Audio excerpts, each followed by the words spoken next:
Good afternoon, everyone. ntTV's Victoria Latta here, and even in a pandemic, our community at UNT still deserves information. Now we take you over to UNT's President Neal Smatresk for a very special virtual town hall.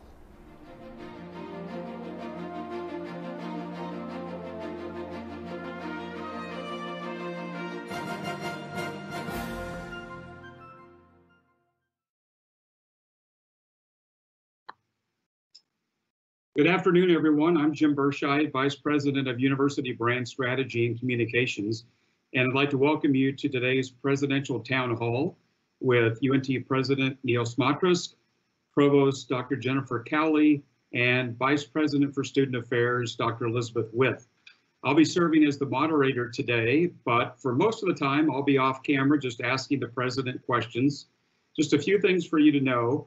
First of all, we appreciate you submitting questions in advance, and some of those will definitely be used, but we're also taking live questions now. So the President wants to hear from you live during this event, and he will be sharing a few topics that you can weigh in on here momentarily. So please do participate by submitting those.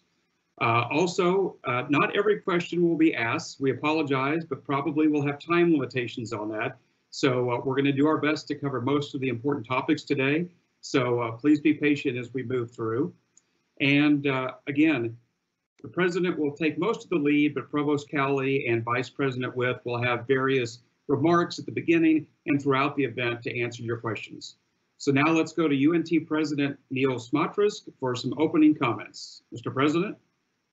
Well, hello, everybody. And Abraham, I'd like the next slide, please. First, I want to say, I hope all of you are being safe, that your families and your loved ones are in good care and good health, and that you're making it through this crisis in a wonderful way, in a way that still allows you to continue to move forward, to make progress in all of our things that we do in our mission, and that allows all of us as a community to remain strong so that we can help our students to thrive. I also want to say, without all of you working so hard, we could not have done what we're doing now. Imagine what we've done in such a short period of time, going fully remote and online, helping our students through providing virtual services in many different situations and circumstances, providing funding for them. In fact, I'm very proud of the achievements that you've made, and I think you're doing a phenomenal job, and I can't thank you enough, and I know the entire leadership team here wants to express their deep and sincere gratitude for everything that you've done. I want to run through a couple things quickly here, and then I'm going to turn it over to Provost Cowley and then subsequently Elizabeth With from Student Affairs. Let's first talk about enrollment. While we were really worried about what might happen during a pandemic, our summer enrollment is up somewhere around 6 to 7%, could go higher for all we know. That's good, solid progress. It suggests that students who are sheltered in place want to take the opportunity to continue their college careers through online. Perhaps we're just getting used to online and remote delivery, but that's good news for this institution and will help us with our fiscal health. Fall enrollment is not where it should be yet. We're a little bit negative, down around 2 to 3%, but we think we could flatten out and be neutral, at least for continuing students. Our biggest concern, and one that I will talk about more when I talk about budget preparations, is that we're very worried about international students being able to come here, especially in a year where we had a great number of applicants, the biggest number of applicants and acceptances we've ever had, particularly at the master's level. So we hope that they'll be able to get their visas. We hope they'll be able to join us. But I also want you to know that Provost Cowley and her team have worked hard to try to create online options to serve our students in fall with the hopes that they'll be able to come and join us in the spring. Along with enrollment, there's a few things that I think have great mitigating impacts on this university. First, Care 1 and Care 2 funding has come in. We have received $29 million. $14.5 million will go directly to students for emergency grants and aid. We've already started distributing this. We've had, and I'm going to let Elizabeth correct me later, not right now, 8,000 or 9,000 applicants, a number of applicants, and we are getting the money out to those based off need and their FAFSA eligibility as soon as we can. This is eligible for students who are enrolled While we have a number of students who've applied for it in the spring, students will be able to continue to apply for this if they're still enrolled in summer term, or to a more limited extent, because we anticipate giving out most of it early to those who are enrolled in the fall term. So if you are experiencing financial hardship, you're having trouble paying your bills or your college expenses, please apply for this money, and we can give you a link for that. However, those funds which will be available are meant specifically to help you get through this crisis, to stay enrolled, and to graduate in a timely fashion. The second part of CARE funding is covering COVID expenses and preparing for fall. We have already received quite a few reductions, particularly in areas like housing and dining services, because of this pandemic. We will take some of the funds here and we will use them to develop better and more inclusive virtual and online counseling and incentive programs for retention and virtual recruitment opportunities, so that while people are still unable to access our campus in a full and complete way, they'll still be able to receive attention from us that can draw them in and help them with their need, whether it's telemedicine, telecounseling, teleadvising, or working with financial aid.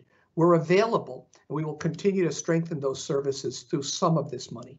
The balance of the funds will be used to help the university as we recover from the budget issues and challenges that we believe we're going to have. Now, on top of that, if there was ever a wonderful year to become a minority serving institution, this was the year.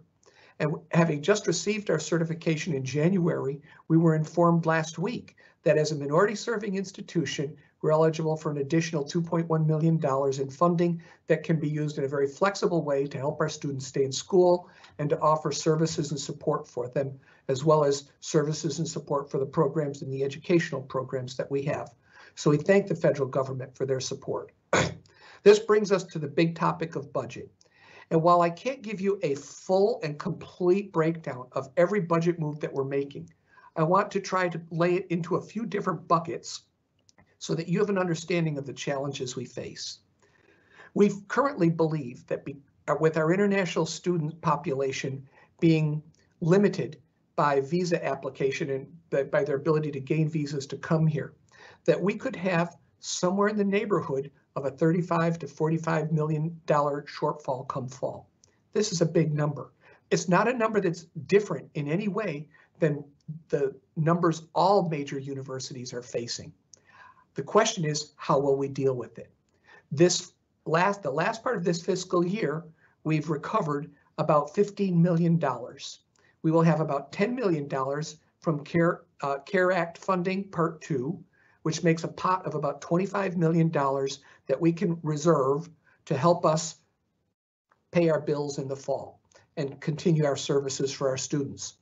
Along with that, we're asking every unit to take 5% sustainable cuts and to prepare based off shortfalls in state funding and other shortfalls from enrollment up to a 10% budget reduction in their units.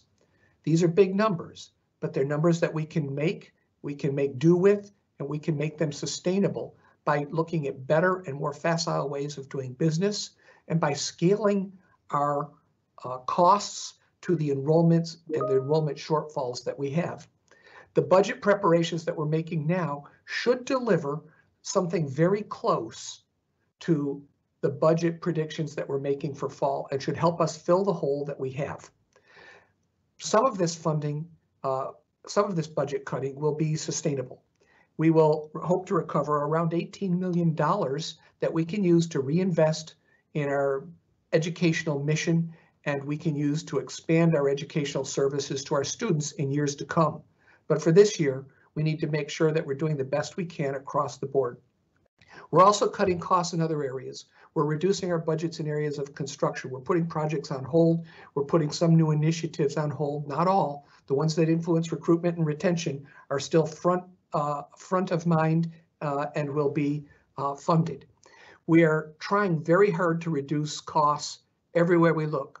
And for example, we don't anticipate lots of travel come fall. We don't anticipate a number of other things that we would have in a regular year. We're even reducing our paper expenses because we've gone virtually paperless.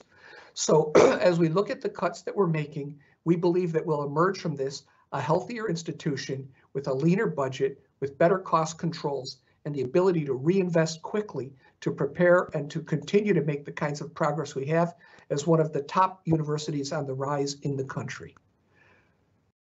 The very last thing, and I know a lot of people have asked questions about that, the very last place we look after we've made every other possible budget move we can would be in any form of pay reduction or furloughing or layoff program. We will, right now, we have not made any firm decisions about this, while schools across the country are doing it. It's part of our fiscal health and part of our solid leadership strategies that have allowed us to get to this point without having to do that. And so I want you to know our first task is to make sure we keep the Mean Green family together and to do the best we can to allow people to continue working in a gainful way. That's all I'm going to say for now about budget. Don't expect any final budget discussion until we get much closer to fall, when we know the actual extent of what our enrollment might be and any shortfalls from the state that we might experience. Finally, we anticipate beginning to gradually reopen the campus this summer. There'll be research activities that are occurring on campus that will slowly begin to return. Our VP for Research, Mark McClellan, has developed an extensive plan that I believe is very strong and very solid that will help us safely resume research. And bear in mind, in all we do, safety is the first concern, and you're going to hear about that a little bit more from Elizabeth With. We believe that in summer 2, we'll be able to open up learning to experiential classes, classes that need face-to-face experiences, music, art, engineering, lab classes, possibly even some small classes where very intense interactions are encouraged, and graduate education. So we hope that in summer 2, we'll begin to model what fall will look like. And come fall, we hope to have a limited, but still more or less open campus. And of course, I need to reiterate, we will be doing all the things that are recommended by the health officials in the county, the state, and the federal government. We will have safe social distancing. We will wear masks. We will be washing and sanitizing. We will be deep cleaning and doing a number of other things that I believe will help to make sure that we're a healthy campus, along with the monitoring and the testing that needs to happen if we're going to have a successful return to something approaching normal. If you read my letter, you know that normal isn't the same as a full-blown campus. We won't be having large events. In fact, there will be no large events that aren't approved until no large events will be approved until we get a green light from the federal government. We have a vaccine or something that can treat the COVID disease and make sure that we can be healthy even if we contract it. So these are major considerations for us. We think that a fall return is going to be something our students crave, and many of our faculty and staff do. The final thing I want to say about that is many people have expressed concerns because they're in high-risk groups. We will do everything we can to make sure that anyone in a high-risk group continues to stay remote or telecommutes or has very safe and protected environments, because we value every single individual in our Mean Green family. There'll be more, I'm sure you'll have more questions about this, and that's why I've brought the team forward, although we don't know all the answers to everything yet because the situation's changing on an almost daily basis. So with that quick summary, I want to now allow your provost, Jennifer Cowley, to very briefly talk about the academic plans we have for beginning to reopen the campus in summer 2 and fall. Jennifer? Great. Thank you very much, President Smatresk. So I'm going to walk briefly through the phased plan that we're approaching. So in the month of May, that is starting now, we're beginning to prepare for research activities to resume. We're also allowing faculty and staff to return to their workspace for limited periods of time to collect any items that they may need to continue their telecommuting arrangement. Starting at the beginning of June with summer session 1, we're going to allow limited access to certain students on campus to access experiential learning spaces, for example, MFA studios, practice spaces, or laboratories for graduate teaching assistants and fellows to be able to record lectures that will be needed and lab experiments for the coming summer 2 session. We will continue telecommuting and offering virtual student services during that period of time. Beginning with summer 2, which starts on July 6th, we'll have a pilot allowing some of our clinical operations, some in-person teaching of experiential courses, and some hybrid student services to be delivered, allowing for students to access virtually or to come in person. This will then lead us to the fall, where we're planning a hybrid delivery model. That means that we'll have a mix of in-person, remote, and online classes, as well as student services being available virtually or in person. We have charged the Learning Spaces Committee with coming up with a plan for how we can best safely use our existing classroom spaces to deliver education. That may mean social distancing, protective PPE, or other ways that we can secure our environment and make it safer. With that, I'm going to turn it over to Elizabeth With to be able to talk more about some of those safety protocols.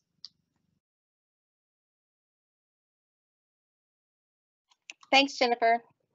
So, keeping in mind that the health and safety of our campus community has been our priority from the beginning, there have been a lot of conversations that have been occurring about what's happening on our campus. And know that these conversations began on our campus in late January, just as the virus was picking up speed. We've had strategic conversations that have continued since then and will continue as well into the future as we work our way back into the reopening of campus. There's a system level committee that meets. We've got university level committees that meet, whether that be the cabinet or our emergency operations center that's still active, or our emergency communications group.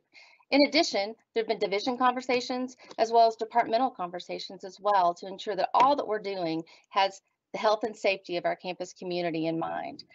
Moving forward, the system has agreed on some baseline requirements that each of the institutions within the system will have. They're all based upon the CDC guidelines. So just as the president mentioned earlier, they're dynamic, they're changing. So we can expect that some of these will be modified as we work our way into July and August and the openings that Jennifer discussed. So some of these things include having sanitizer available, sanitizing stations at the entrances in the main areas of buildings across campus, social distancing, as well as masks. Now, masks will be required when staff and faculty and students are coming into contact with others. They won't be required when you're working, for example, in your office by yourself. As long as you can maintain social distance, you would not be required one, but we want all to have a mask. Right now, the university is working to acquire as many masks as possible, and we'll be providing those to faculty and staff. One of the decisions that is yet to be made is exactly whether we'll be requiring students to bring their own, or whether we'll be able to supply them for all of them, as well as our visitors on campus. There will be common protocols around cleaning and sanitization of our buildings. As we're working our way into returning on campus in July, there will be a deep cleaning across campus. And then again, if areas are impacted, if we have a faculty or a staff member who contracts the virus, then obviously we would be back in those areas, making sure that we're doing deep cleaning as well.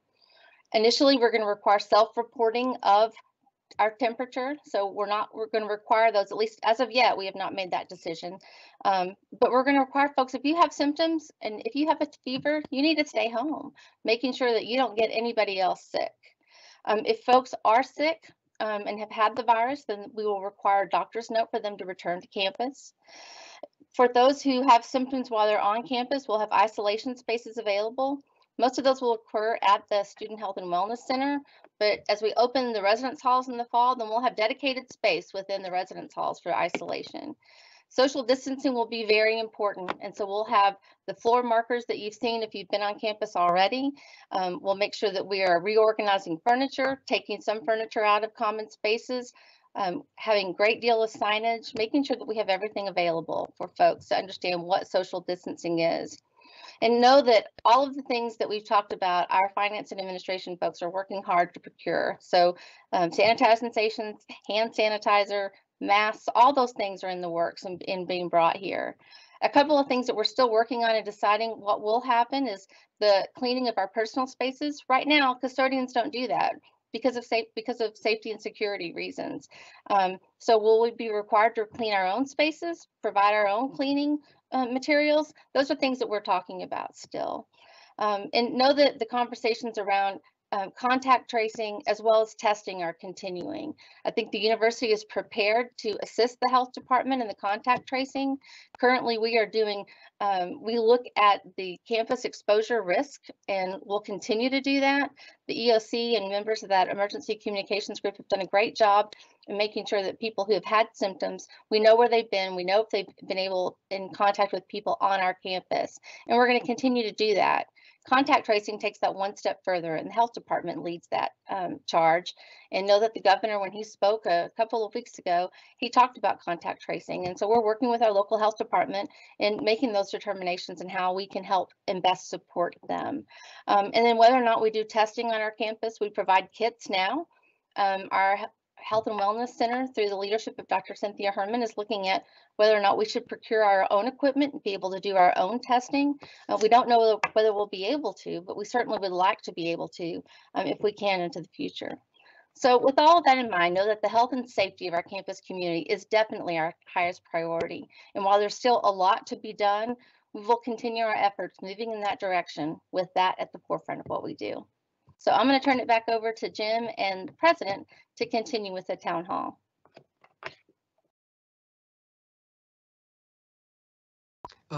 Let's look at the next slide. So what I want to say to all of you is we've given you a brief introduction because we knew that that would cover many of the questions that you had. But today is really about looking at what we've done and listening to you, not just answering questions, but getting some commentary from you to guide us. I want to say, by the way, that I feel incredibly lucky that we've got a great team who's helping us through this crisis. I don't think this would have gone half as well. I've been in contact every week with 30 to 40 different university presidents from around the country. And I will tell you that I believe our preparation and our responses have been better than those I've seen in any other major university in the country. So it doesn't happen without a good team. And I can't thank the folks in the leadership groups, the deans, and the many different task force operations that we have, like the Emergency Operations Center, for keeping us moving forward during this time. Now, with that said, I need to ask you some questions.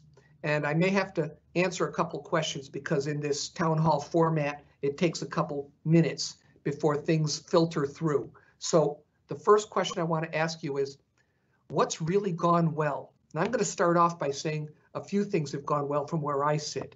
If you look at the team of Joey, Ed, and Maureen McGinnis, what you'll see is that they have worked incredibly rapidly to get our care funding out ahead of almost every other university so that we can support our students. Last week, we had already gathered over 6,000 applications, while most of our colleagues in other institutions had barely posted their sites and have received 100 or 200. They've done phenomenal work in a very short period of time, and our students certainly should express their gratitude to this team. I'll also say we've had some really wonderful kind of homebrew efforts. Our CVAD team has been making, and our fashion group has been making masks. We've made PPEs, plastic face shields, out of our 3D printing capabilities. And our engineering group and the additive manufacturing program has made ventilation splitters that allow ventilators to service more than one individual. These types of individual activities and many heroic acts on the part of our faculty and staff have really been the thing that I feel highlights the Mean Green family. So I don't know if I stalled long enough, But what I'd love to do is to begin addressing either your questions or to hear from you what you feel has gone really well. We'll follow that up with what hasn't gone as well and what we can do better, and then any other questions that you still might have. So I'm turning it back to Jim now to see if there's something I need to address or if we have some commentary. Thank you, President Smatresk. As just a reminder for everybody who tuned in a little bit late, you're viewing the Presidential Town Hall with UNT President Neal Smatresk, Provost Cowley, and Vice President for Student Affairs, Elizabeth With. This is Jim Bershai from UBSC, and I'll be asking questions off camera as they come in. So please do submit some of the questions related to what the President just outlined. President Smatresk, we're going to start with something a little bit more on the light side, but very important to the students this week in particular. We've received several questions from seniors about whether or not they're allowed on campus in order to take pictures during this, what would have been their commencement week. Well, let me point out that our campus has never, in fact, been completely closed. We have essential personnel here. We have 720 students living here, none of whom have experienced any difficulties. And I see students, as I drove in today, taking pictures in front of Hurley Hall and the Eagle statues. So we invite students to come take pictures and celebrate their graduation with their families, but we ask the following. If you're near any other groups, please be respectful of social distancing. Please wear masks. You can take them off for your pictures, but stay quite far apart from each other so that we don't risk spreading this virus further. Thank you for that answer. And now we're going to go to a question about a very important population at UNT, and that's our international students. We've had a student submit this question just now. Can international students take online classes in their home country because we cannot make it back to UNT in the fall of this year? I'll let Jennifer answer that question. Thanks. We are assessing the academic programs that have the highest concentration of international students, and we're working with the departments to determine a virtual delivery plan, particularly for the first semester of coursework for students who are not already here, who would like to join those programs. For existing students, I would encourage you to reach out to your department to determine what courses may be available online for a continuing student who may not be able to return. Given that embassies are still closed and some borders are closed, we're waiting for further guidance from the federal government on borders and when our international students will be able to return to our campus. Thank you, Provost Cowley. So Dr. With addressed this a little bit related to reopening campus and sanitizing, but someone has written in specifically about the use of the union, given that there are so many different activities and offices and different centers in the union, and they're wondering just how much the union will be utilized. Is it half as much or try to reopen it fully? So let me start off and then let Elizabeth follow. First, I have to say I screwed up. It should have been Melissa McGuire who was doing the great work on the CARES Act. So my shout out to Melissa for all of her hard work. You know, the student union is one of the great treasures of this campus, and it's a great gathering spot. But we will have to have a different kind of student union opening with appropriate distancing, appropriate masking, and appropriate spacing out of events or rotating people in and out. I'll turn it over to Elizabeth because so much goes on there that we really need to think this through deeply. This is one of the areas that I mentioned earlier that we just don't have all the answers to yet. And so we're continuing to have conversations. Some of our preliminary ideas for the union are having floor markers that indicate which way you should be walking so that people aren't bumping into each other as they're walking through the corridors of the union. When we think about being in line, making sure that there's 6 feet of spacing in between people as they're in line, if that's even possible. Additionally, we know that we need more space for people to eat to be able to spread out. So we're looking at potentially utilizing the small ballroom as an additional space for students to be able to eat when we open in the union. As I said, there's lots to consider, lots of ideas that are popping through, some things that have been Neal, in fact, pointed out something to me that's being done in China where they're using cardboard to separate the spacing at tables. We're willing to look at anything, and we'll continue to look at anything to make sure that we're maintaining the health and safety of our campus community. Thank you, Dr. With. President Smatresk, we've had another question come in related to the staff working on campus. And the question is, will part-time teleworking still be available for departments who want to limit the amount of people in an office at a given time in order to practice social distancing?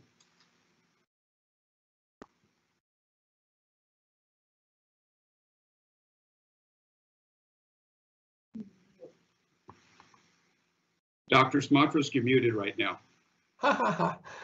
A common Zoom problem. Okay, we don't ever want to go back to the old ways of doing things. Whether it's going paperless or telecommuting, we believe that these things are part of our future. Right now, I feel better about telecommuting than I've ever felt. I think there's a market for it. I think that some form of rotation where we need face-to-face, but we don't all have to be there all the time is in order in many of the different offices. Of course, we'll leave it to the supervisors and vice presidents to work out the details. But one of the problems that we had was that everyone needed more and more and more office space to the extent that people were fighting over it. I think we can resolve those problems through rotating people in and out of their positions, hoteling, and through telecommuting. And so I believe we will continue to telecommute, especially for those who are high-risk populations. Thank you, President Smatresk. Before we move on to the next question that has been submitted, just to remind you that the President would really like to hear these items that we have on the slide. What has gone well? What hasn't gone well? What can we do better? And any other questions. If you would push those through the chat feature, then we can see those pop up and we will ask the President, the Provost, and Dr. With. So I know there was a mention earlier, especially by you, Mr. President, and the Provost about research, but we've had a question for a little bit more detail about what Vice President McClellan is doing in the area of research to restart operations and what that means for the research staff and the graduate students and how fast that might ramp up and at what level this summer. Well, I can offer a part of the answer here, and if we need to, Jennifer can embellish. Quite simply, we are very aware that many graduate students require access to research and research laboratories in order to make satisfactory progress. So as part of our research reopening plans, which are beginning this week in getting the core facilities back up to speed, we will be including socially distanced, limited lab bench operations and the ability to bring graduate students as well as faculty, research associates, postdocs, and faculty members back into the laboratory. Again, wearing masks and making sure that we're following all necessary safety protocols, not bringing in anyone who's displayed any of the symptoms of COVID, a temperature or some form of shortness of breath or other respiratory related issues. So yes, graduate students will be able to come back and should be able to work. However, the work environment may require rotations or limited use of space. Okay. Do you want to go to the Provost for anything else, or do you think?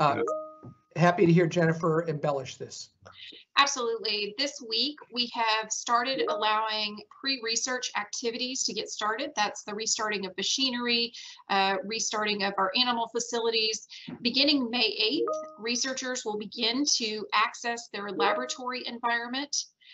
We are holding human subjects research that involves person-to-person contact on hold for the moment.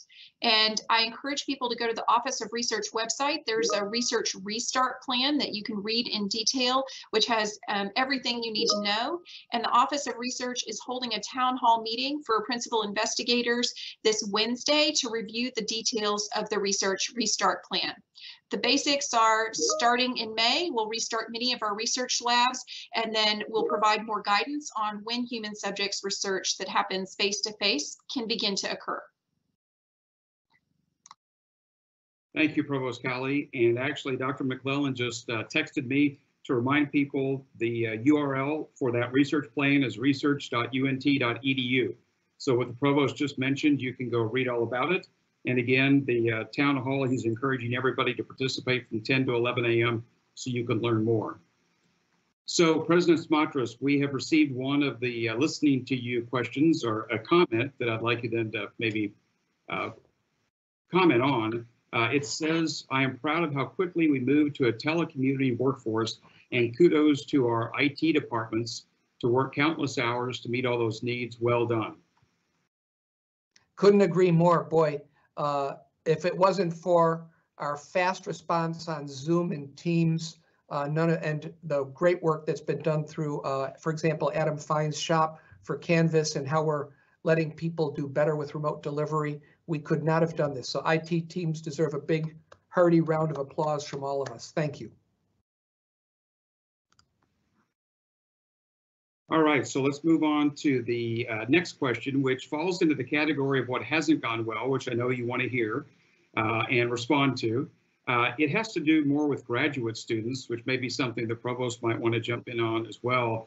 I think there's a general feeling based on the message, the undergraduates have been a big focus of a lot of what we've been talking about, but maybe some graduate students feel a little bit neglected in some ways.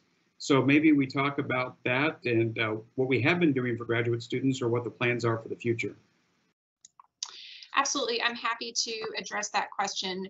The needs of our graduate students are somewhat unique from the needs of our undergraduate students, and we have taken a number of actions that we believe will support our graduate students moving forward.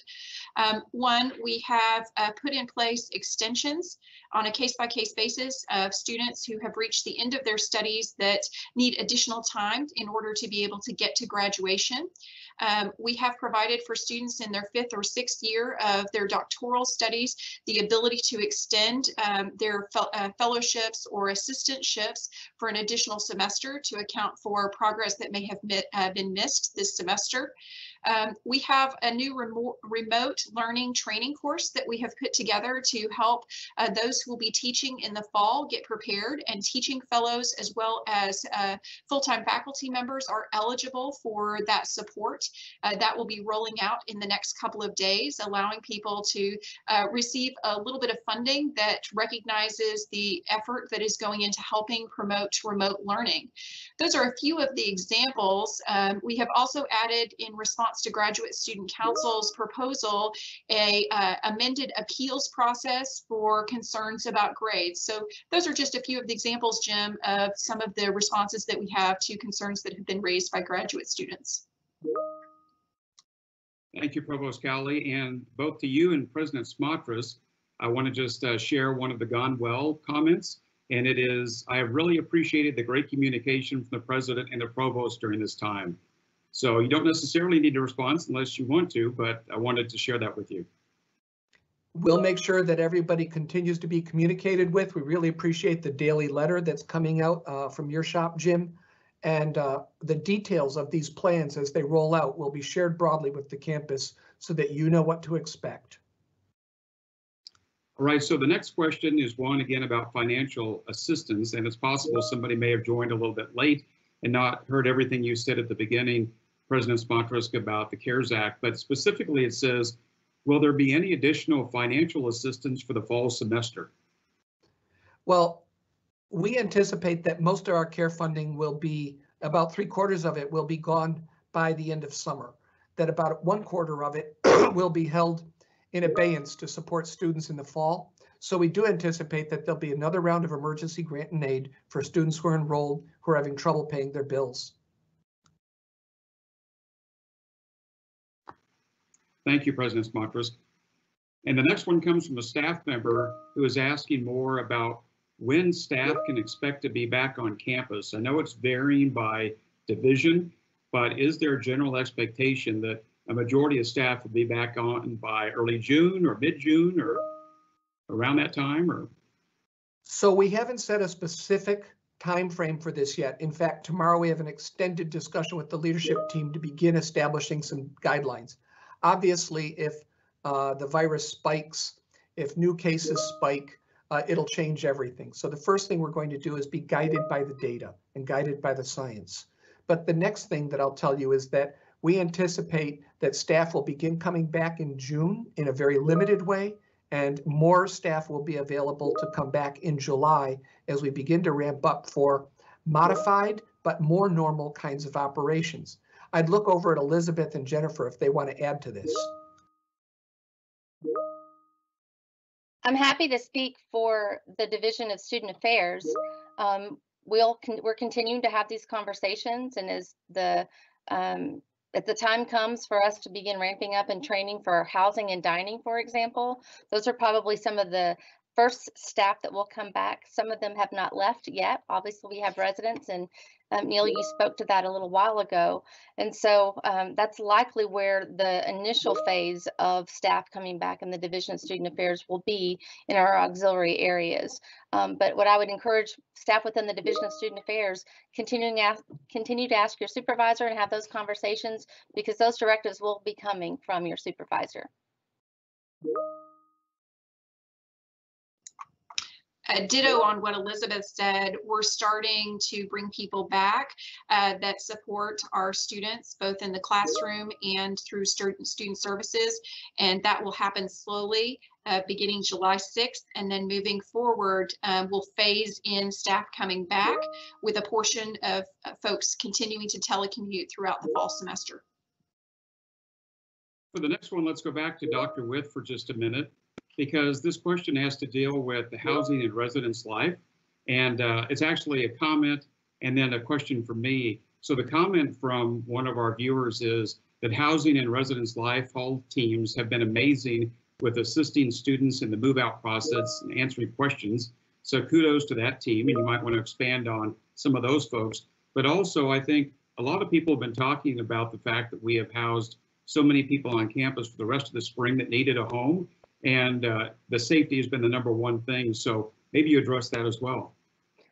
I'd love to, because that staff has worked really hard from the get-go. They've been really on the front lines, probably as much as anybody, and maybe even more so, along with our folks in dining and our health center. And so kudos to Danny Armitage and Jana Vanacore and all their folks in housing. They've done a wonderful job of managing all of it. And so think about trying to figure out how to schedule move out for folks that need to leave while still maintaining social distance, while still trying to abide by the shelter in place orders.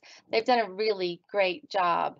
What I'm also really pleased and appreciative of is the fact that we were able to provide housing for those students that need it. Currently, we have almost 700 students still living in the residence halls. They'll shut down as normal at the end of this week, as we would have expected them to. But we had quite a few students who had no other place to go, whether it was international students or some of our students who have aged out of the foster care system. We knew that they would have been homeless if we'd have closed the hall. So I'm really pleased that some students have the opportunity to stay. It's taught us some lessons. It's given us the opportunity to, if you will, practice what it's like to social distance in the residence halls. And so I think we'll take some of these lessons that we've learned and utilize them for the fall as we work to open housing on a more full scale.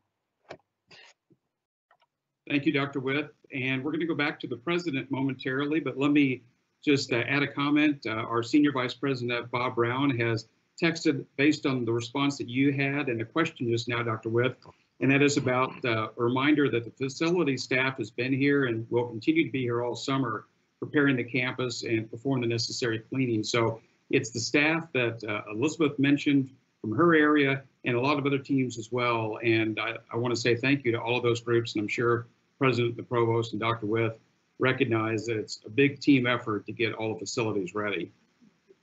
I think we all have earned great new appreciation for our frontline services and the people who are still out there working. My hat's off to you. I know we all really care, and without you, we couldn't do this. So they deserve a debt of gratitude. I see a whole lot of really positive comments. International students says they felt really good and comforted and taken care of. I've heard advising has gone really well online. I see that people are very happy with the level of communication that's gone on. And that there's some folks who think their teachers have done phenomenally, and then there's some folks who think maybe not so much. But that doesn't surprise me, I think. One person, though, asked a question I think it would be great for Jennifer to look at, and it's, will spot scores be made available to help us do a better job with online classes going forward. Jennifer? Absolutely. We're collecting spot scores because we think it's particularly important to understand what our students' experience has been this semester. Those spot scores will not be used in the annual evaluation or promotion and tenure processes, but as soon as we have the spot scores, that we'll be distributing those out to department chairs and to individual faculty members. That way they can see the feedback and make any adaptations that they may need in preparing for next semester's classes.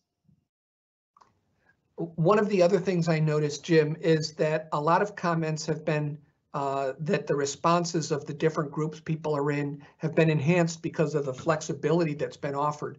I think this is a really important point. What has gone well? In a situation like this, you have to be flexible. You can't be policy ridden or allow barriers to slow you down.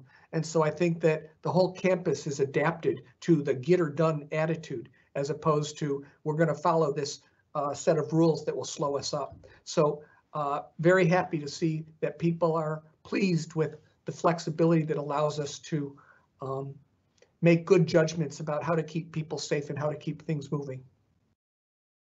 Well, sometimes in a crisis, you find out new things that you didn't know or help implement new policies. So that's a good thing. One thing that's on people's minds is all the activity we have around athletics, which of course the fall is a big time, and I'd like to know when that's going to resume, because one person wrote, "We need the joy of our mean green football." Well, let me just jump in and say, first, I'm on the Conference USA Executive Board, and I'm also a board member with the NC2A. Last week, we had a teleconference that outlined a plan for how to safely roll out college athletics come fall. I'm not sure that we'll be talking about spectator-based athletics, but I believe that we'll have a plan that will allow football, basketball, the many different Olympic sports, soccer and softball, to all continue. And the only challenges might be around travel and travel schedules and the types of testing protocols that we use to make sure that we can keep our students safe, because these are all sports in which social distancing cannot be practiced. So we're going to be looking at it. We're going to be following the Open America plan as well as the NC2A reopening athletics plans.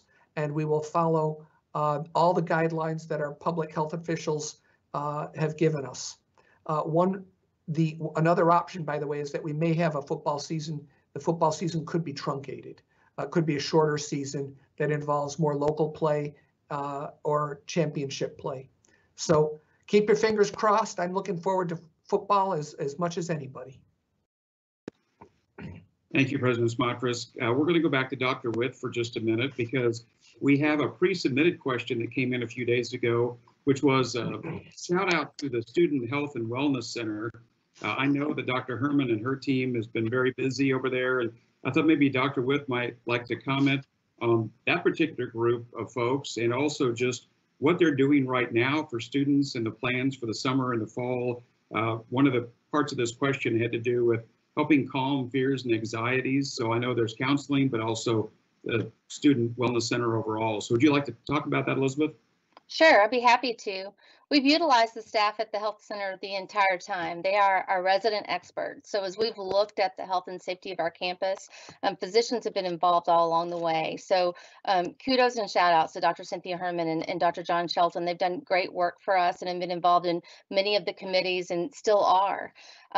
They, as you know, I think many of you know, we shut down the facility except for acute care over these last few weeks because we didn't want to bring students into students into an environment where we had sick students.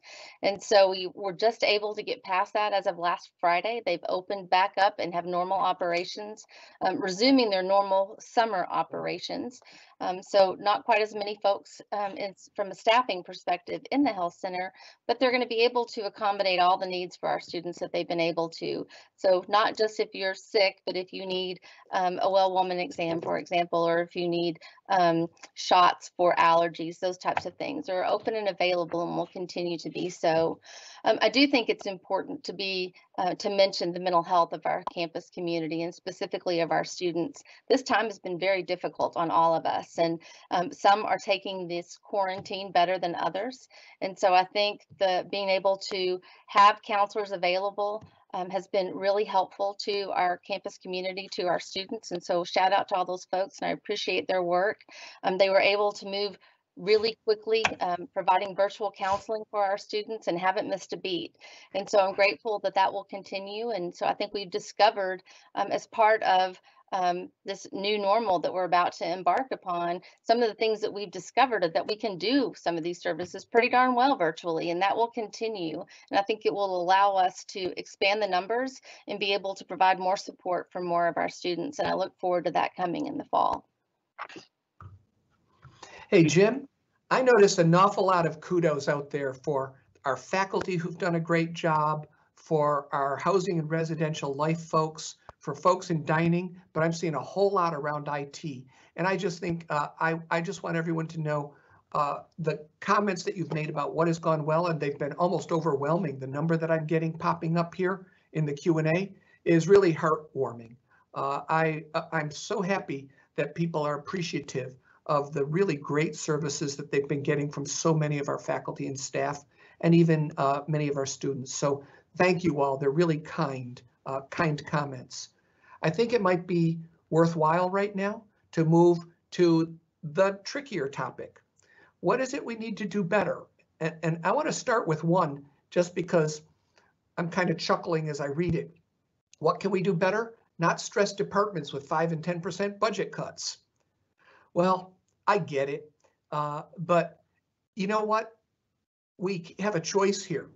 We can lose a lot of people and a lot of our energy and momentum, or we can all take a little bit of the burden so that we can keep our Mean Green family alive and healthy, so that we can make sure that our students are getting the support they need, and we can meet the mission of helping our students thrive and helping them to do wonderfully when they graduate. So we will not take any cuts lightly.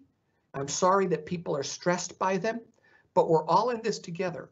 We're family. And when family works together, we grow together and we solve our problems, and we come out of this stronger than ever together. Okay, what else hasn't gone well?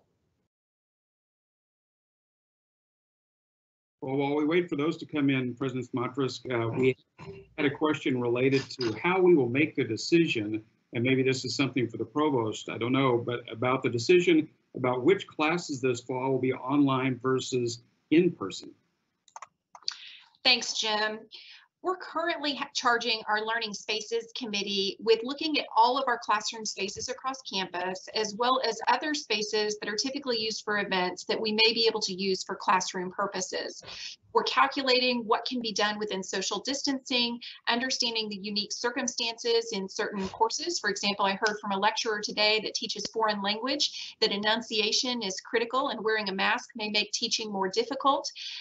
We're looking at all of those factors and coming up with a plan for how many sections we can offer in person and how to do that most safely. We're also asking our departments and colleges to prioritize who should get the space first. So we're going to prioritize those experiential learning experiences first and foremost. And we're going to prioritize students that need to make timely progress to their degrees.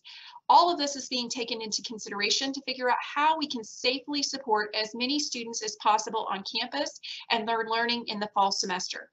We do know some things can easily go online or remote for the fall. For example, we know that we have existing course sections that are online, and there may be multiple course sections, some in person, some online. We've asked that those go ahead and move online so that we can create additional classroom space for other courses that may more urgently need it. Our plan is by July 1st to have a firm plan in place so that everyone will know exactly what's happening with each individual course section for the fall semester. So please stay tuned and have patience as the Learning Spaces Committee and our department chairs work with our faculty to come up with the best plan for how we can support our students' learning. You know, I have a comment to make here. One of the groups that I think has not been praised quite enough, and I noticed the comment here on it. Before we had the CARE Act funding, we began an emergency grant and aid program based off donations and UNT Cares. And I know that the advancement program has really pushed the message out there that a lot of folks have made contributions, that our alumni are very motivated to help students, and the funds that we have are more flexibly utilized than the CARE Act funding. So I want to give a huge shout out to our donors this year. And by the way, despite the fact that the stock markets crashed and that pandemics have a very wet blanket effect on donations, I believe that we'll hit our fundraising targets for this year because we've got the best donors anywhere. I really appreciate all of you, and all of you who have given, thank you so much. Your hearts are in the right place and you make a difference for our students. Thank you, President Smatresk. So before we move on to the next question, I want to read one of those shout outs that you were talking about and the great comments coming in. Again, from an international student, we know how important this particular population of students is to the university, to have the diversity on campus. And this international student says, I have felt so safe and secure from the kind of support we have received from the university, be it financial, psychological, mental, and emotional. Thank you so much. I don't know if you'd like to comment on that, President Smatresk. I don't think I can comment on it. It's a brilliant comment, and I think it typifies what we are as a community, that we do really care about our students and try to take care of them. Thank you. So the next question has to do with something that I know has been on the mind of students. And the question is, will students that currently have work-study jobs continue to be paid in the summer if they received a summer work-study award? So students who are on federal work-study, and I'm going to look at Elizabeth and Jennifer, we have not had crisp guidance on, but we have done our best to keep students who are on federal work-study or state work-study funded during this period. They'll all be funded through at least May 31st, and then we have to take a look at the fund and fund distributions that remain depending on their positions and what they do. We have taken many of our students and we've retasked them into making phone calls, into helping to do virtual tours and all other kinds of activities. We'll continue to try to find creative approaches to keeping as many of our students funded as possible. Right, thank you, President Smatresk. Now let's go on to one that's in the category of what has gone well and what can we do better. And I think maybe the provost might want to address this particular one. Somebody wrote in to say that a lot of this person's teachers, professors, have done live lectures that were great and fun, but there were some faculty members who just posted slides and didn't do much else. And as we go into the potential for more, of course, online during the summer, but the fall, do you care to address that, Provost Kelly? Absolutely. I think we can all understand that everybody was responding to the health crisis, and our faculty as well as our staff have different levels of technology skills. One of the things that we're focusing on is upskilling all of our faculty over the summer. So we have a remote delivery training course that we're asking all of our faculty to participate in. And our CLEAR office is standing up a whole series of training sessions that begin the week of May 11th to upskill. So it's going to be covering a range of topics from accessibility to copyright to leading better discussions. All of those things are designed to really help support our faculty as they do the very best job they can to deliver a great education for our students. So the CLEAR website has more information, and I'll post a link that can be shared with our community about where they can find the training schedule. All right, thank you, Provost Cowley. Here's one that administrators like to hear, because sometimes we feel like that we're inundating the campus community, but maybe the president would like to address this or make a comment. Somebody wrote in to say that communication from the university administration has gone well. Better to be overwhelmed than not to find out what's going on. Well, you know, they always say in a crisis you can't communicate enough.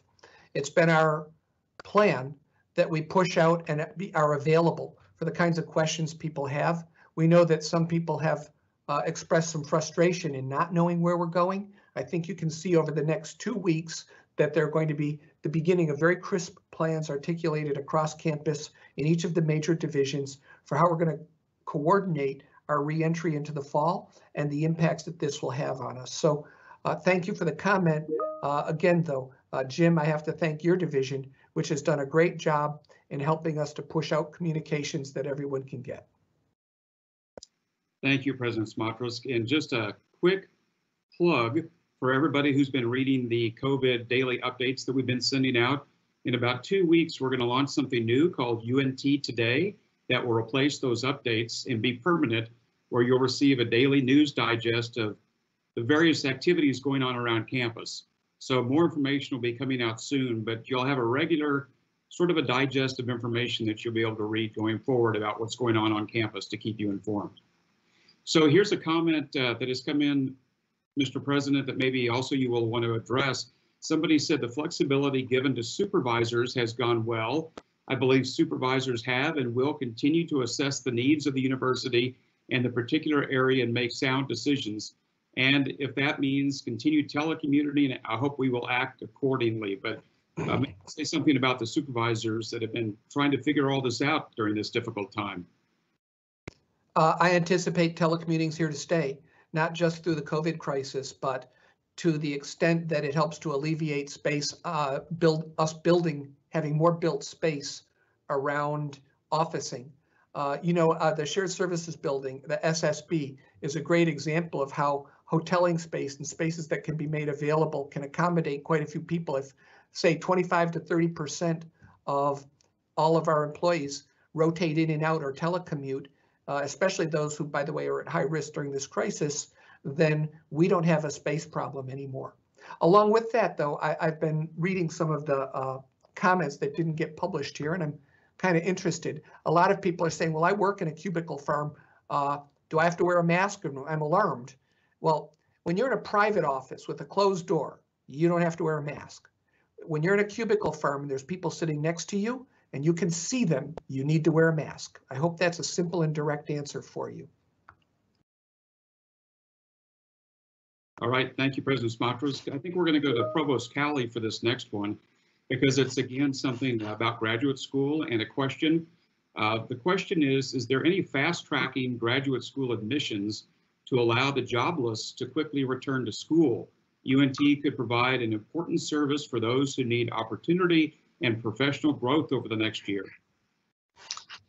Thanks, Jim. So yes, we have, in response to the current health crisis, recognized that many of our testing centers are closed and students are not able to take GREs. We recognize that students who may not have originally planned to go back to graduate school are now considering coming back to graduate school. Most of our graduate programs have extended application deadlines and are providing flexibility for provisional admissions or to waive certain test requirements. So I encourage anybody interested in thinking about graduate school to reach out to the academic program of interest and talk to the program coordinator to determine what options there may be for enrolling this summer or fall. All right, and the next one is also for you, Provost Cowley, so we'll just stay with you for a minute. It has to do with travel and travel plans and how folks can afford travel and go through that process related to interacting with the international division. Absolutely. So currently we have travel prohibitions in place, and we're asking that no one engage in business-related travel for the time being. This is directly related to the CDC's travel advisories that say we should not be engaged in non-essential travel. So we're putting limitations on travel at the present time. We'll be following CDC guidance, and as that CDC guidance changes, then we'll be alerting our university community. I saw that there was a question related to someone who is currently abroad and seeking to come back. I'd encourage that person to reach out directly to UNT International to discuss their individual circumstance so we can determine what may be possible. All right, thank you, Provost Cowley. And I think we'll go back to Dr. With for a second, because again, people have been coming in and out, but this is one that has popped up again that I know that has been on folks' minds. So Dr. With, the question is it possible to put the plexiglass at the front desks in the halls to get ready for all the people to move in? So I know you touched on this earlier, but you might want to explain again where that and some of the other safety measures that you're thinking are the initial rollout. So that's definitely one that's up for discussion. And I think we'll continue to see that. I think there's some areas that have specifically requested that. I don't know that all areas will be doing the same things. I think that's part of the conversation that we need to continue. But know that there are a group of folks that include physicians that are taking a look at these safety measures and helping to make recommendations on what we need to do. We'll continue to follow the CDC guidelines, and we'll implement all of these things as we begin to open in July and August. Everything is on the table, and we will work to consider everything and anything that can work for us on our campus to help keep our campus community safe. Right. Thank you, Dr. With. We're going to go back to the president for a question that was submitted in advance about related to parents and future students who, according to this, as they say, are eager to join us in the fall. So it's a two-part question. For some of us, our financial situation has changed since the pandemic started. Is there any plan to revise the fee structure? And will UNT be granting deferrals to incoming freshmen? If so, will students be allowed to keep freshman university merit scholarships? Well, let's deal with the second one first. I have not yet considered whether we'll grant deferrals. Obviously, deferral is an individual choice that someone makes depending on their motivation, their financial condition, and the timetable they have for their own success. I suspect that we will work with any student who feels that they're unable to attend in fall to try to help them. As far as merit scholarships go, we have not made a decision about that. Typically, we hand out our merit scholarships based off of the application for that year. So I don't know if we would ask for a reapplication or not. And again, I'm not necessarily qualified to address that. As far as the other question was based off fees,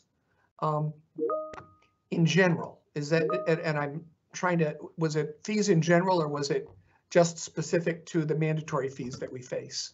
Well, it just says, is there any plan to revise the fee structure? And, you know, we've seen a lot of questions about when we're online versus in person and what fees might be charged. Well, so let's start off by what we did this summer. This summer, we actually rebated the fees for all the mandatory student fees that people pay that they might not have received the service on. But I really have something important to say about fees because I think most people actually don't really understand how we calculate fees and what we do with them. Student fees aren't calculated on an hourly or daily use basis. They cover the long-term costs of offering students all the services that we have, even if they can't use them at that moment. They include things like equipment, maintenance, staffing. Our buildings, the student union and the rec center are covered by fees. In fact, the state says we can't cut a fee that pays for the debt service on a building that we've constructed. The library fee, for example, covers the development and maintenance of library materials that students use to complete coursework, whether it's online or in person. And that includes materials they've checked out for use at home, like laptops, which we've been handing out. And so fees are not something that we can turn off and turn on. And while an actual prorated refund of fees would probably have a fairly minimal impact for each individual, the collective detrimental impact of not funding student fees to our community and our ability to operate our campus would be really a major hit to this institution and our ability to open back up.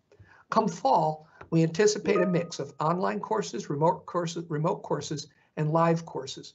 We hope every student gets to have some kind of live experience, but the campus will be open. They'll be able to use the student union. They'll be able to use the rec center. So right now, we don't anticipate reducing those fees because we believe we can safely operate those facilities and allow students to access them. However, if we go to a more severe situation, we will certainly try to understand and assess what the most fair response that we can make is. So I know it's a sensitive issue. I know there'll be people who don't like the answer that I've given, but I want to be transparent and I want to be clear with everybody so that you understand the position that we're taking. All right, thank you, President Smatresk. And we'll either stay with you or go to Dr. Witt, depending on if you want to answer this or not, but it has to do with Greek life. And the question is, I assume from a student, will the Greek life recruitment be allowed in the fall, or is that considered a, quote, big event? Do you want me to take that one, Neal? I'll be happy to. So we are continuing to evaluate that process and the way it's delivered. Yes, we anticipate that we will have Greek recruitment in some form or fashion next year. And I'm saying next year because I don't want to commit to the fall semester. Although know that our Greek life staff and our students that are part of those Greek letter organizations very much want to hold recruitment activities as we launch in the fall. Things will likely look very different, as many of our programs will, as we enter into the fall semester.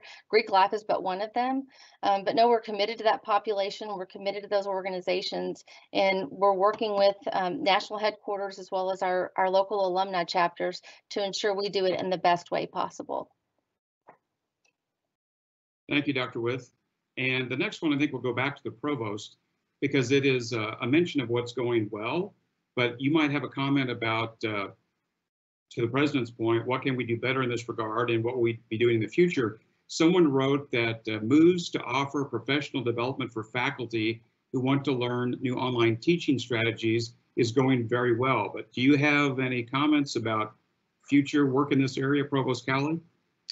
Sure. We have heard very positive feedback, and I give a shout out to all of our team members in CLEAR for doing such a great job in developing that remote delivery course. What we have heard is a desire for more detailed training in specific areas. And so, for example, I had a conversation with university libraries today about putting together a training session around copyright and how to move materials online for students to access that may be enrolled in a remote or online course in the fall semester.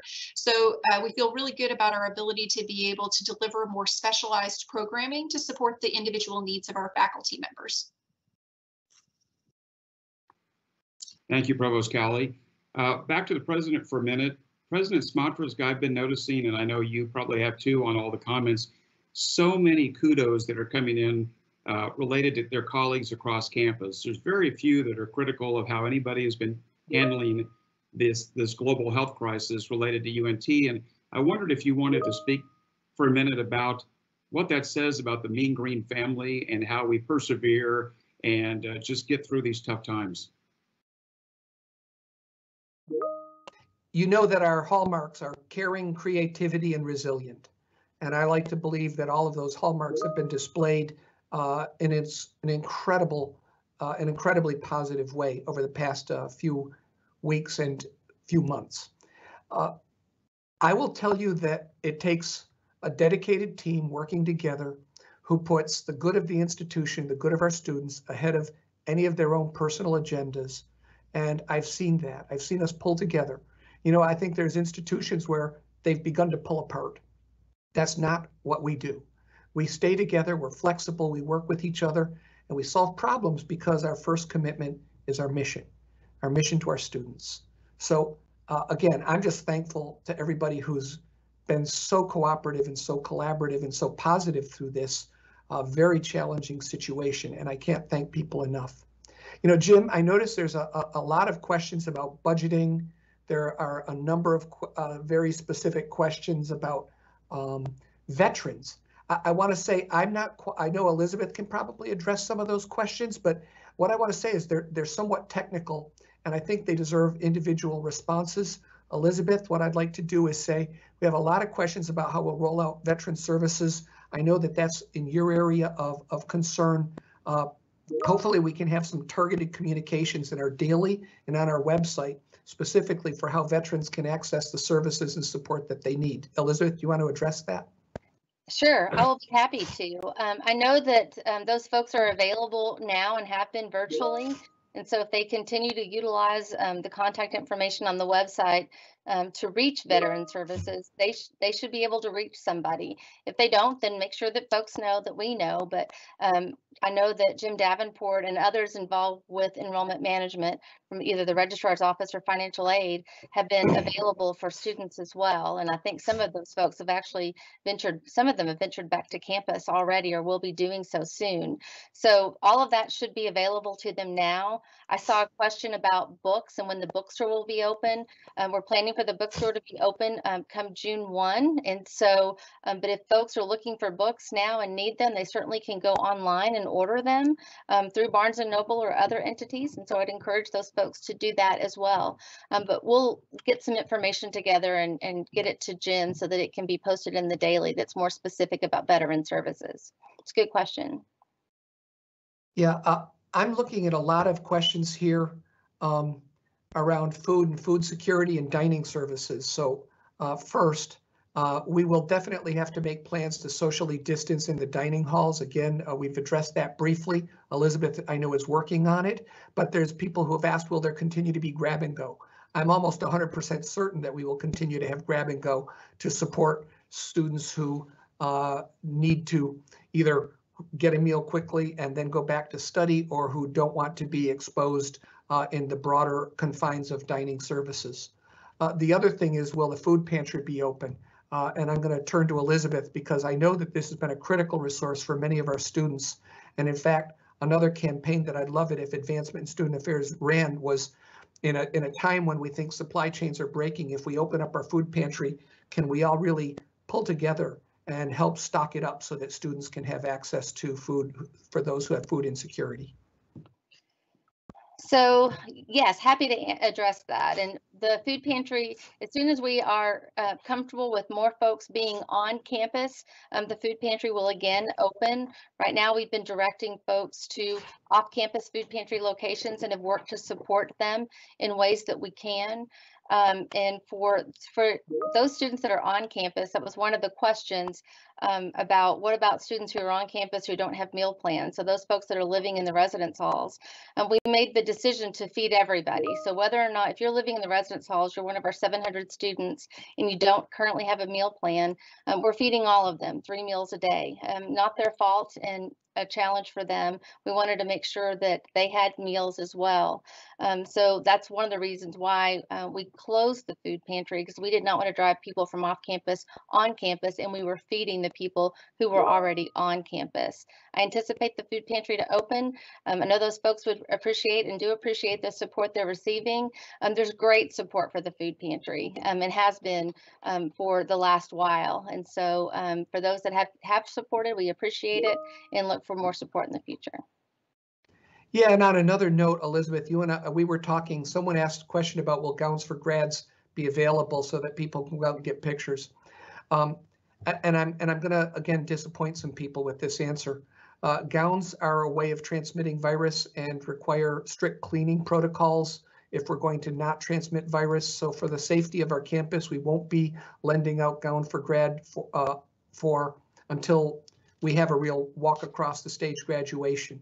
And speaking of a walk across the stage graduation, while we'd hope to do it in August, I'm not convinced that we'll be able to sustain that at the level that we want, which is the super pit being full for 4 or 5 well, not 4 or 5, for 8 or 9 graduation ceremonies. I anticipate that we will probably be rolling graduation into something like the fall ceremonies. Let me be clear that this breaks my heart. I'm really sad that I can't shake your hands as you walk across the stage. I'm really sad that students won't get to celebrate, but there are some celebrations planned at the college level. I will be sending out an announcement congratulating people, and spoiler alert, maybe there'll be a special little gift that comes to people in the mail here in the not too distant future to congratulate you on graduating in what is arguably the most unusual graduation year in the past 100 or more years. Thank you, President Smatresk. As we know, people come in and out of town halls like this, and especially online. And so we want to just repeat something as we near the end. Could you cover again about CARES Act? We have some students asking about how they would be able to apply and sort of what that means. I'm sorry, apply for what? You broke up a second.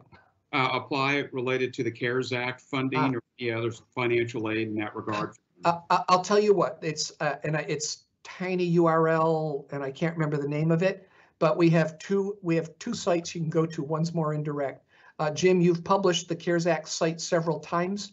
I'm going to ask that you continue to publish it. I want everyone here to please read their COVID Daily, which is at unthealth.unt.edu. Is that right, Jim? It's the Health Alert site, yes. If you go to Yeah. Health Alerts and Health search alerts, for that's the, it. yes, then you'll find So that information. you can find the URL there. And also, if you are concerned with other types of services or support, you can also go to the Save and Source site, which is a compendious listing of many different types of support now offered both virtually and live. So those are the two places that I would ask. And yes, students can continue to apply. If you've received a gift in a semester, I ask you to wait till the next semester before you apply your next semester enrolled, before you apply again. Hey, Jim, I got a note that's kind of curious, and I want to follow through on it about the use of VPN. They say VPN's a little cumbersome, but Cognos 11 seems to freeze, so it's really hard to manage the budget. So I just want, that's something that hasn't gone well and that we need to do better. I'm not sure what the challenge is specifically, if it's the bandwidth of the individual in their home, or if it's something around Cognos, because it's such a large program. But I will assure you that we'll look into that with Chris McCoy, our head of IT, our VP for IT. On that topic, President Smatresk, I know you've been working a lot and talking a lot with our CIO, Chris McCoy, about just technology challenges. And I know Adam Fine has been involved in that discussion. How do you think that has gone? We've got a lot of kudos from people, but a few people saying they had some rough patches. Overall, do you feel like that it's been very sustainable through the semester? And are there any plans for going forward to make any changes? Well, one thing I've been shocked at is that Zoom and Teams have continued to operate despite the fact that the volume through them has just skyrocketed on an international level. Our volume, and I can't remember the exact numbers, went from very few Zoom meetings a day to literally thousands and thousands of Zoom meetings a day. So the fact that we're still working and operating, even though some people experience freeze-ups, is great. Most of the freeze-ups that we've been able to identify are freeze-ups that happen on your link at home. They're on the internet side of home. The reason I'm up in the office today is because my internet tends to freeze up when we try to do really big events. So I'll just say for some folks, the ability to come back to campus may make Zooming better, but obviously we want large numbers to telecommute, or we won't be able to socially distance for the next few months. So hang in there. Sorry that things lock up, but all in all, I'm very, very impressed, and we will continue to use and expand our Zoom meetings because, frankly, the commute time's awesome. You don't, I save a whole lot of time. Of course, I'm also in a whole lot more meetings than I used to be. I'm sure a lot of people are Zoomed out right now. Okay, we're going to ask a couple of more questions, and then I think move into a wrap up that you might want to do, President Smatresk. There's a question that just came in, and it really falls into that category of what can we do better, also not gone well. But someone commented that as we cut some employee positions during the spring, there wasn't good assistance in terms of exit counseling and helping them search for other jobs. I'm just wondering what you have to say about that. Well, I mean, the fact that students are who we care for the most suggests to me that it would be great if we could really communicate with them. Although I know that many units like Student Affairs have, and I'm going to let Elizabeth field this in a moment, have hundreds and hundreds of students who work for them. And it might be that not all of those during these hectic times were able to be communicated with in the way that we'd like because people were scrambling to try to keep the wheels on for the university's sake. I will tell you that we don't love having to cut student employment, but when there's no jobs for students to do and we can't find a suitable replacement job, it has been necessary in some cases. I hope that over the weeks to come that we'll be able to find ways to help them and to help them continue their job search process through our Career Center and other resources. Elizabeth, you want to address that? Because you and Jennifer probably have the most student employees. Sure, I'll be happy to. I know that it's been very difficult for us as we've not had our students to be able to support us in some of our areas across campus. You mentioned the Career Center. They are definitely available to support our students in the student employment area. So if they don't have a position and are looking for a position, we do post those part-time positions on their website, on Handshake, the Career Center's website. So students can definitely go to that location and look for them. There are career advisors and coaches that are available to help them find even part-time positions, not just full-time positions. So I would encourage everybody to use that Career Center website. And as we know, we work our way into the summer and prepare for fall. We are hoping that we will be hiring a great number of students back on our campus. We miss them. We need them in our areas. We're grateful for the ones that have been able to work remotely, but know that that's been limited. And I'll just add that while we have talked about a hiring freeze that applies it to staff and faculty, it does not apply to student workers. So as we're able to begin to ramp back up some of our operations, we will actively be hiring students. And so you can expect more student postings, particularly for summer 2 and for fall semester. All right. Thank you, everybody, for that response. We have been reading a lot of kudos, as we mentioned earlier, just a few others that came in. First of all, a lot of kudos to staff and faculty. And we're going to go back to the president in just a moment for a wrap up, but a lot of staff and faculty comments, and too many to really mention, even though I'd love to read all of them. There's a couple at the Student Rec Center.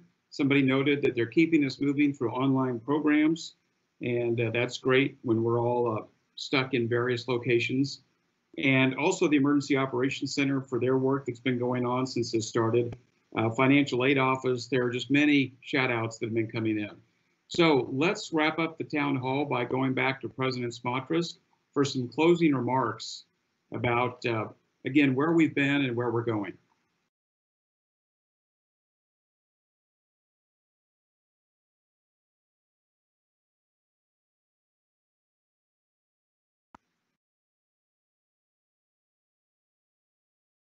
I'm not sure if we lost the president with connection. Yes, you lost me. Sorry. Zoom etiquette. I only have to remember to unmute myself. Hey, how many of you wish you could mute me at will? Don't answer that. So what I want to say is I'm overwhelmed by the many positive comments that we've had. I really appreciate them, and I think they're in recognition of the people who've really kept this university moving forward, and they've done such a great job. So first, gratitude is in order here. The leadership team's done a great job as well. What I want to tell you is that we actually really care about what you say. So thanks to all of you who've taken the time out of your day to join us and offer comments. We're going to be looking at all of the comments, negative, positive, and what we can do better so that we can manage to meet your needs and manage to do the best job we know how to make sure our students, faculty, and staff are thriving and moving forward in a very challenging environment. So you're helping us by informing us. It doesn't have to stop here. I want you to feel free to send forward. And Jim, I don't know if we have a URL for that, but we can continue to take your comments. We'll continue to try to address them. They will continue to inform us about what we can do to create a stronger, more resilient community that moves into fall with the highest probability for success.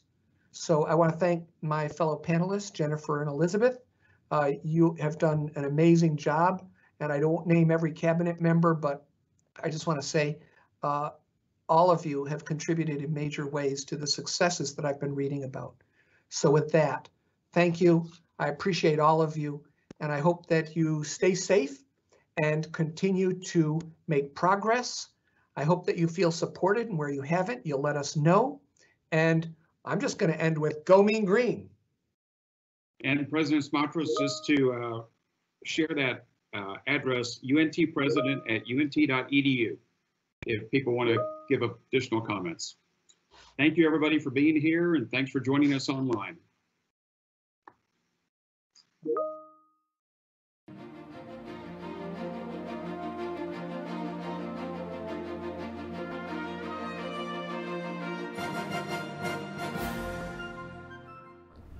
Well, you heard a little bit about how the CARES Act will be distributed in the future, as well as how UNT plans on retaining the students currently enrolled.